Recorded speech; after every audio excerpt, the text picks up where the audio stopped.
It ain't a real AMG unless it has a V8, and this one definitely does. I'll include a link to the Mercedes of Salt Lake's website in the description down below. Also include a link to my car buying guide. And by the way, if you have any questions on this, just ask for Dylan. Let's get into it.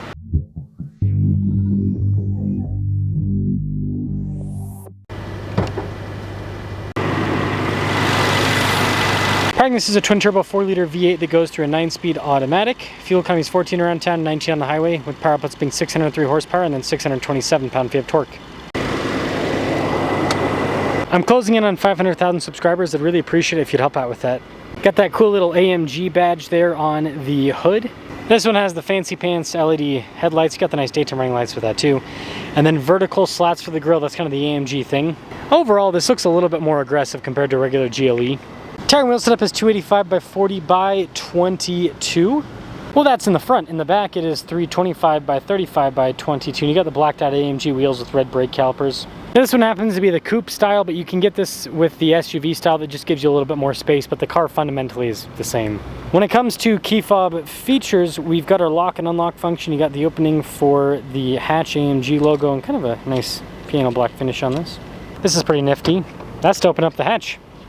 Cargo cover built in from the factory, and then you've got quite a bit of space here in the back of the GLE. The coupe does reduce the vertical space though. That's pretty cool with the taillight design there. And then you've got nice covers over the exhaust tips, and let's give you guys a little bit of a clip.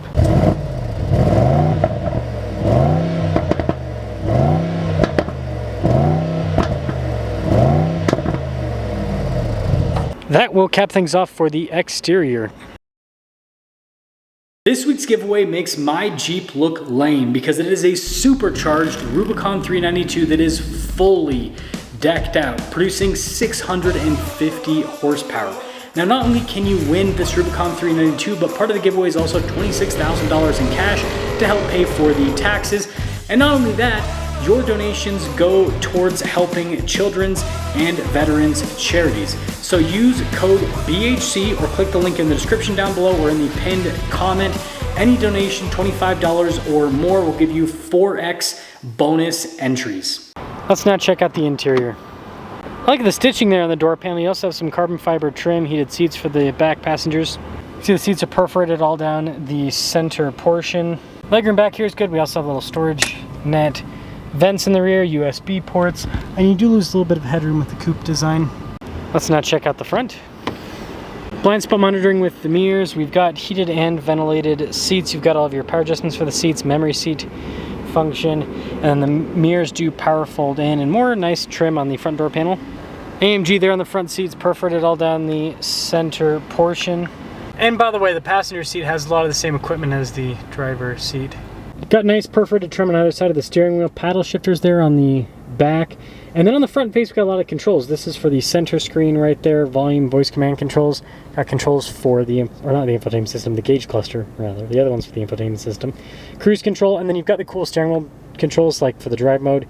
This is to adjust different items with the car depending on what you have selected there. And then the gauge cluster, of course, is digital, so that means that you can change the formatting with this depending on what you're looking for. It's pretty darn customizable, I would say. 360 camera system with this, good resolution as well. And then as for the rest of the infotainment system, it is quick to respond. Got the little comfort tab, massage function, yeah, you better believe it. But yeah, the UI on this I think is pretty darn good. 4 vents in the dash, more carbon fiber. There's like ambient lighting and everything that goes across. Physical buttons for the climate controls just down below.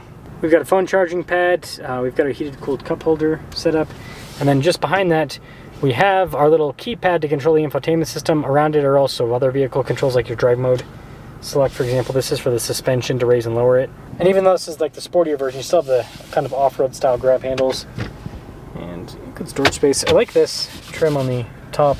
And then we also have a fancy headliner and then a panoramic sunroof. Now V8 power does not come cheap, so 2026 coupe, $142,810. Let's see how this performs. Set off in the, oh, brakes are touchy. GLE 63. What a beast, right? What a beast of a vehicle. Over 600 horsepower V8 twin turbo.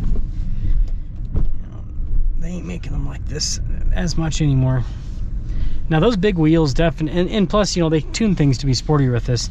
The big wheels plus the AMG suspension, this thing's a bit firmer.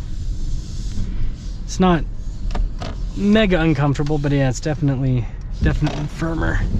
I gotta move. Actually getting up and moving after crossing the lanes of death and destruction. That's what we're gonna call this road, the lanes of death and destruction.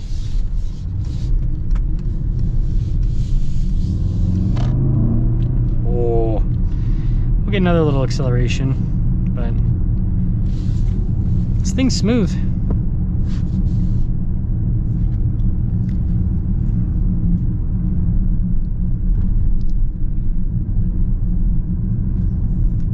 Not only is this smooth, but like I said, it's pretty quiet, pretty well insulated overall.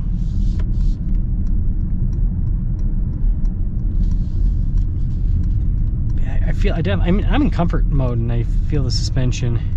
Sport mode's probably going to be pretty darn aggressive. Oh man, the engine response. You gotta love V8s. You gotta love V8s. It's such a good powertrain. You just get, it's not just the amount of horsepower, it's the power delivery. You just can't replicate this. There's no replacement for cylinders and displacement. There's no replacement for cylinders and displacement. And the sound just has it all. And the thing is, someone buying this car, they don't care about the fuel economy. What they care about is fuel range. So as long as the car has a big enough tank, good to go. I mean, that's me with my Land Cruiser V8, right? I've got the stock tank and the auxiliary tank, and I don't care if it gets 14, 15 miles per gallon. Gosh, the performance this provides is just, it's just so smooth. If Mercedes ever gets rid of this powertrain, which it looks like they're kind of trying to push for that, they will be just... I'm sorry. Can you say that again? No. Yeah, they will be in a bit of a... Ooh, Trackhawk. They'll be in a bit of a pickle. Because, like, I don't see the point in buying an AMG if it doesn't have a V8, you know? Even Mercedes without a V8 just feels weird. Like, the new G-Wagon, G550 with the 6-cylinder, it's like, what? What? I don't know about that. So, let me know your thoughts on this. This is definitely a cool car. Crazy power. And, well, you got to get one while you still can, right?